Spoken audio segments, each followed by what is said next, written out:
Hi, everybody. Good morning. How are you guys doing today? Good. Well, I'm glad I can be here with you on this Memorial Day weekend. Thanks for being here with me. For those on the live stream, I'm glad you can be here with us too. So, my name is Michael Hayes, and I am the interim youth director here at North Haven. And it's kind of a funny story of how I started here too. So, I'd worked at a different church before here, and it was kind of my home church, and I grew up there. And it was just kind of time to move on. And, I grew up there, so kind of time to do my own thing. And then, so what we thought was, after our big explosion event, that's kind of the event we did for kids during the summer, that after that, it was time for me to go and move on. And, I'm praying about what I want to do and what God's telling me to do after that. And what I think he's saying is it's time for a break. And so I was like, oh, that's good. I've done youth ministries since I graduated high school. Maybe a little break is nice. And so the event was in August, and then in end of September, my wife and I got engaged. And that night, Alex Moe, the youth pastor before I took over, texted me and said, "Congrats, come work for me." So there was my sign. I guess there's no break. So, again, my name is Michael Hayes, and I'm sure I haven't met a lot of you. I just kind of hang out with the kids. But if I haven't met you, I'll be in the commons after the service, and come talk to me. If you have students, great. If you don't, I'll be there too. So, it's going to be a pretty easy question, but who here likes to listen to music? Yeah. I have music for every mood. If I'm happy, I have a playlist. If I'm sad, I have a playlist. If I was driving here today, I have a playlist. If I'm, going wherever, there's music for everything. And we listen to music to sometimes to cope, sometimes just because we're feeling a certain way. And growing up, I had music I listened to if I was, sad, if I was upset. Especially after high school, I listened to this. There's this band that I love to listen to. I've seen them so many times I don't even want to count. It's a Minnesota band, and their name is Trampled by Turtles. It's kind of a funny name. So I listened to this guy. His name is Dave Simonette. He is the singer from there. He has his own band, and This was one song that I'd always listen to when I was feeling kind of sad or feeling like just something. It wasn't going to work out, whatever was going on. So it kind of sounds like this.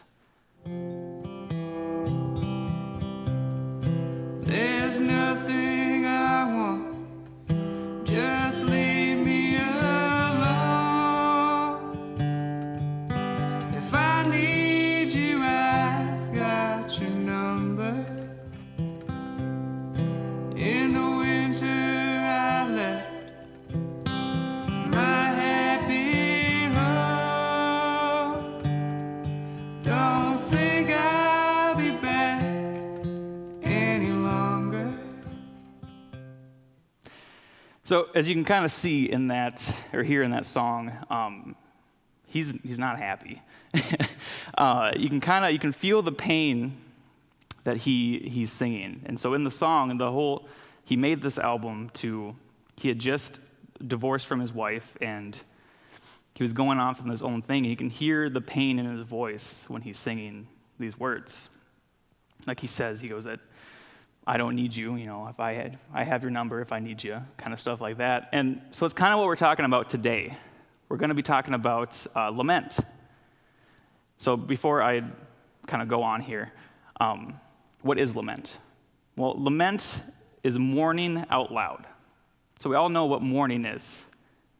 A loss of a loved one or a loss of something, but it's usually something that we keep inside, that we don't like to talk about.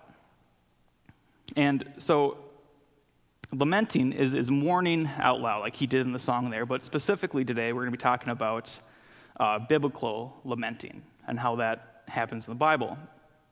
So we're going to be going to Psalm 55 in a second here, but before that, so Psalms, we've all, read some Psalms, heard some Psalms. Psalms can be, poems, songs. They're not just songs. So not all Psalms are ones that are filled with joy or filled with happiness or anything like that. because we feel like we follow God and we're Christian, that we feel like we always have to be peppy or happy, or the one person in the room that has, that's not upset. We can't be upset because we're Christian. And so we're going to go through some Psalms today that are written by David, David and Goliath, that he has these words that show an array of emotions. And so David, he's believed to be the author of these Psalms. And in this first one here, in Psalm 55, he's surrounded by his enemies. They're in battle. He's surrounded by his enemies, and he's betrayed by one of his friends. So the friend is a counselor who he's betrayed by. His name is Ahithophel. I've practiced that a whole lot this week. Ahithophel is betrayed him during Absalom's revolt. So here in Psalm 41:9, before we get to Psalm 55, it says, "Even my close friend, someone who I trusted, one who shared my bread, has turned against me."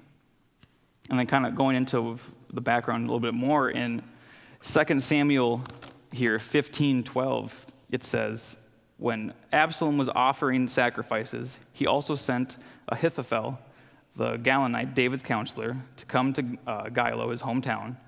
And so the conspiracy gained strength, and Absalom's following kept on increasing." So all that to basically say David was being betrayed.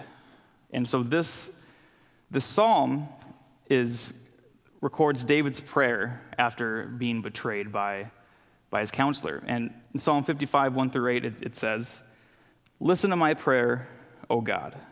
Do not ignore my plea. Hear me and answer me. My thoughts trouble me, and I am distraught. Because of what my enemy is saying, because of the threats of the wicked, for they bring down suffering on me and assail me through their anger.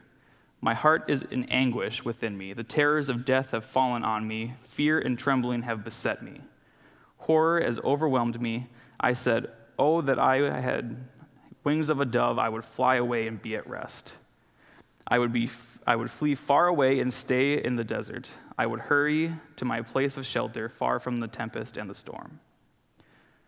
So again, like earlier in the song, we can feel David's pain in this, feel his hurt from being betrayed. And because when we want to lament, it creates honest worship. So we want to be able to be honest with God, to be able to lament. And we'll go into kind of what that means, but lament, it creates honest worship. So we'll moving into Psalm 22 here. So in this psalm here, David, he's feeling forgotten about by God. And he's surrounded by his enemies, and he's feeling forsaken or forgotten about by God. And so Psalm 22, 1-2, it says, my God, why have you forsaken me? Why are you so far from saving me, so far from my cries of anguish? My God, I cry out by day, but you do not answer, by night, but I find no rest." So this psalm, it doesn't ignore the doubts or the questions that we have for God, or the doubts that we experience in life. And it asks questions that are like, God, where are you? Or God, why have you abandoned me? Or why won't you help me? Do you even hear me? And I know a lot of the times that when things happen, we ask God these questions ourselves. And so, to kind of go into a story here, so when I was 19, right after I was going to college, was working my first year after high school, and I didn't know what I was going to do. Does anybody really ever know what they're going to do? But I didn't know then either, and I was deciding, well, what do I want to do this summer or moving on? And I was working at the church on the youth group that I was at before, and we had Trout Lake Camps come and do a youth group. And Trout Lake Camps, it's a Bible camp up in northern Minnesota.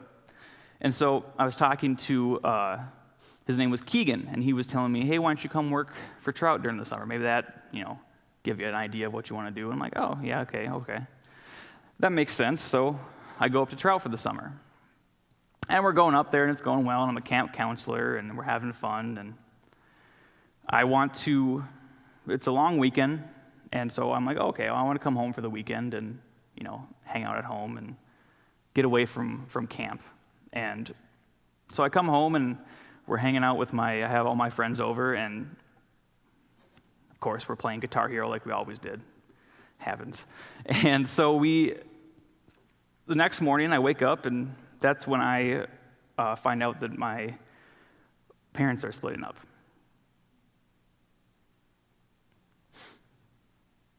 And so I'm asking these questions right away to God, and I don't know what's going on, what's going to happen. The only thing that I do know is that it's not going to be the same when I get back. And so I go back up to camp, and we have, they call them our camp buddies or our summer buddies, and what it was just somebody that they paired you with that you kind of did life with at camp. Somebody that you could, talk to about things and be there for you and pray with you. And my buddy, his name was Sam. And so I went back up to camp, and I was like, okay, well, I'll be okay. And for the first time, I just start crying to Sam. I'm like, I don't know what's going on, what's going to happen.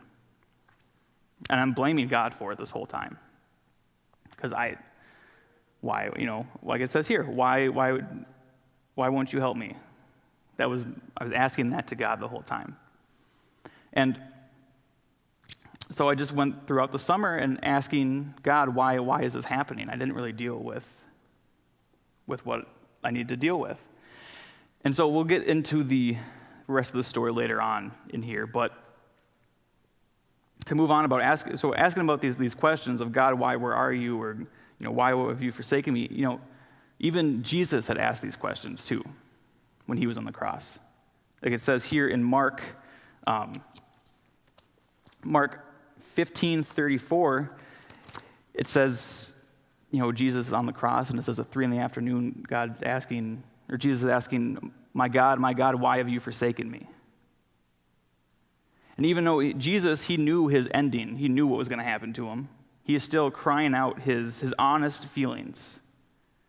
Even though he knew how his story would end, he's experiencing separation from God because God can't look at him because he's covered in sin. And he's crying out his honest feelings, God, why have you forsaken me? And so moving into this next psalm here, Psalm 23, it says, David says in there that life, it can be uncertain, but he has peace with God's protection. And so, actually, my wife and I, we have a phrase that we use when we talk about life being uncertain. We call it our dark and scaries, is the phrase that we use. And so it started when we had just kind of started dating, and it hadn't been very long. And we experienced a lot of loss in our lives. And we experienced the loss of my wife's father. And it was hard. It was hard, especially on her, on us, to kind of link stories together. Her father was the pastor at the church that I had worked at before here. And so it was hard. We didn't think there was going to be a way out or a happy ending. And so that came into us looking at each other when things get hard to say, no dark and scaries. And it's turned into a thing of love of when she says that to me, knowing that she's going to be there, right? She's going to be there for me, somebody I can turn to when there is, life is dark and scary, that there is going to be a way out, there is going to be a happy ending. And so moving on to Psalm 23, 1-4, it says, "The Lord is my shepherd. I lack nothing. He makes me lie down in green pastures. He leads me beside quiet waters. He refreshes my soul. He guides me along the right paths for his name's sake. Even though I walk through the darkest valleys, I will fear no evil, for you are with me. Your rod and your staff, they comfort me. So, the questions in the last psalm that we looked at of, God, where are you? Why have you abandoned me? In this psalm here, God asks more of David's saying more things like God is with me, or God guides me, or God gives me everything that I need, and God makes me new. That's where he's saying in this psalm. And so we talked about how lamenting, we need to be honest with God.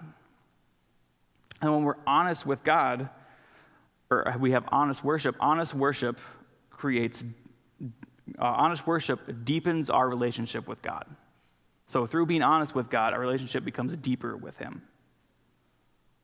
And so we'll move back to Psalm 55 here in a second for a little bit, but kind of to finish my story is when I was up at camp, I got through kind of the summer, and I was like, all right, I got through it, and I still wasn't moving on from God. I was still blaming him for, making things happen. And it didn't really come back until I came back to Trout probably a year later, just on a retreat with my youth group. And so I went into that retreat, and I said, God, I'm here for the kids, right? This isn't about me, I'm here for the kids. And every time I have ever said that, God has worked in my life completely. So it shows me being a little stubborn there. But so we walked in, and we went through the weekend, and it was Saturday night. So we leave Sunday morning, and it was Saturday night, the talk. It was the big, altar call, the serious talk of the weekend. And the speaker next to him had a suitcase with a slit in it, in the top. And what he said was, he gave us all paper and pens, and he said, okay, write down what you're going through. Write down anything that you're going on in your life, what you're going through. And of course, I was like, all right, I'll play along. And so we write it down, and he goes, all right, single file, come to the front, drop your paper into the suitcase. So I said, okay, I can do that.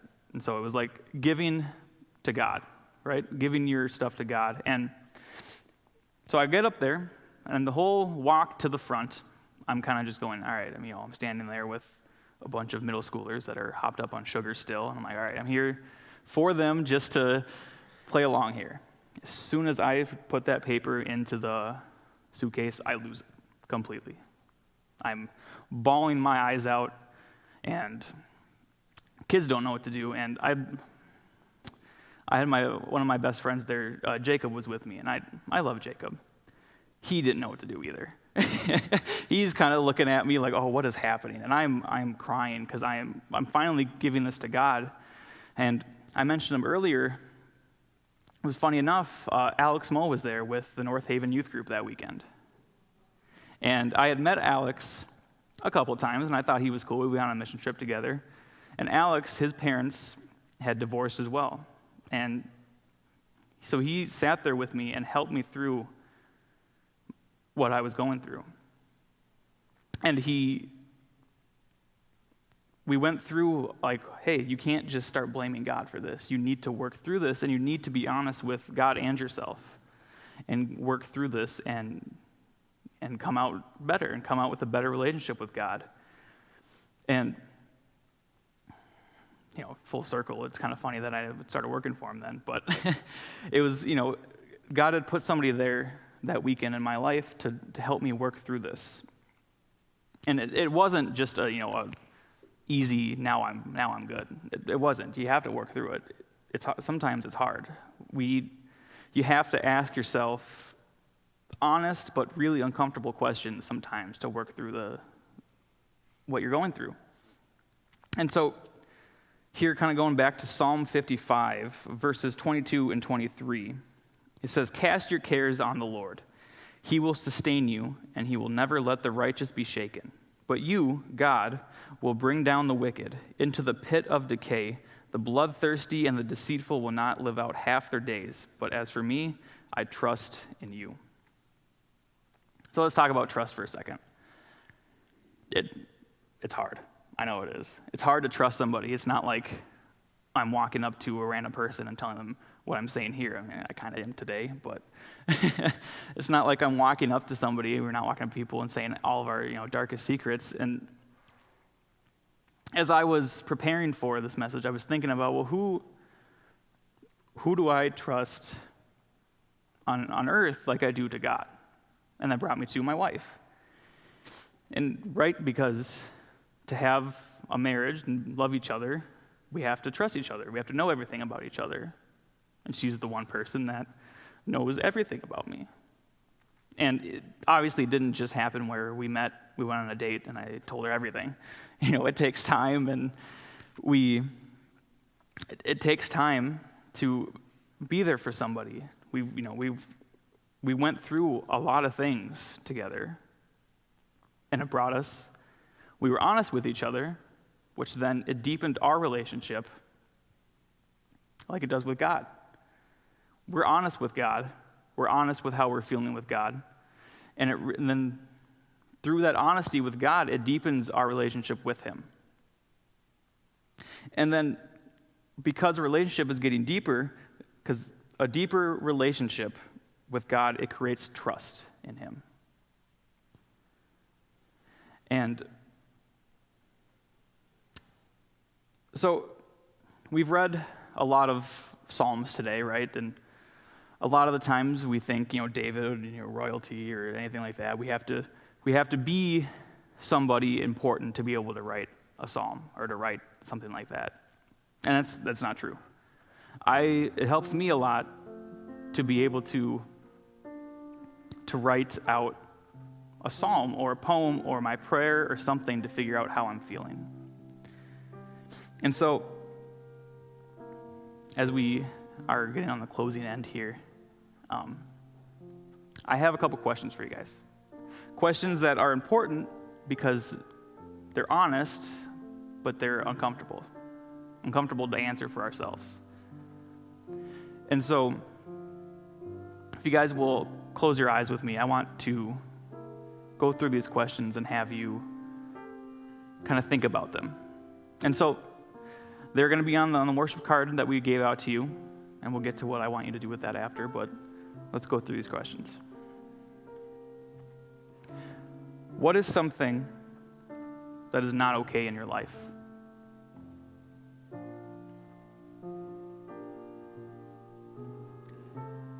What is something that's not okay in the world?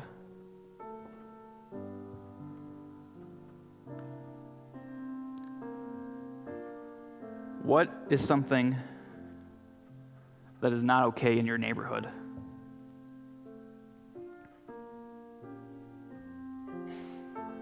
What breaks your heart?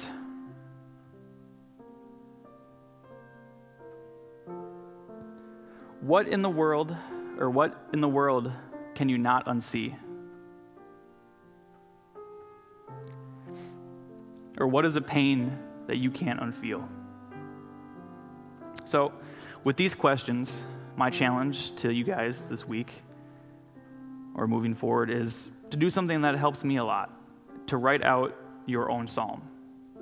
Like I said, we don't have to be David and be somebody that defeated a giant or something like that. We can write our own psalm to help us answer these questions to God, because a lot of these questions here are ones that, when answered, create some of the best worship songs, some of the best songs of lament. And because, I'll go through them one more time quick, what is something not okay in your life? What is something not okay in the world? Or what is something not okay in your neighborhood? What breaks your heart? Or what's in the world that you can't unsee? Or a pain that you can't unfeel? So answering these questions will help us to be able to lament. Because if we want to trust God, we must lament. Because lament creates honest worship, which through our honest worship, it creates a deeper relationship with God. And with a deepened relationship to God, it creates trust in him. So if you bow your heads and pray with me. Dear Lord, I thank you that we can be here this Sunday. And then we can be with you. I pray that you let us all know that we trust in you and that we can be honest with you about how we're feeling and about how we're going through. I pray that you let all of us know that you are with us, and I pray for a safe holiday weekend and a good rest of the week. In your name, amen.